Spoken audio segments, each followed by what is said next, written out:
இன்னும் சொல்றான் பாருங்க, நரகவாசிக சொல்லக்கூடிய 4வது பதில்,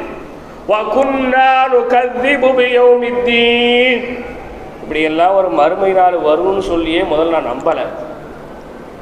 அவர் அசத்து ஒரு பக்கம் வயிறு வலிக்க கத்துனாரு, ஜமாத்துக்காரங்க வேற வாரம் வந்தாங்க, 10க்கு அஜத்து வேற ஞாயிற்றுக்கிழமை வந்தாரு, 10க்கு வாரந்தோறும் பயானம் வைக்காங்க, அதை பண்ணாங்க இதை பண்ணாங்க, என்னென்னமோ பண்ணாங்க. யாரெல்லாம் நான் நினச்சிக்கிட்டேன், என்னடா மறுமனாரு, என்னடா மவுத்து, மண்ணோட போனா மண்ணோட போனதுதான் அப்படின்னு நான் பொய்ன்னு நினைச்சேன்.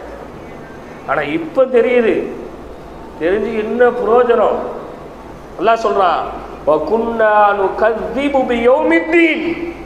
இந்த நாள் வரும் என்று சத்தியமா என் கனவுல கூட நான் நினைக்கிறேன். உண்மையிலே இப்படி ஒரு தண்டனை இருக்குன்னு நான் என் கனவில் கூட நினைக்க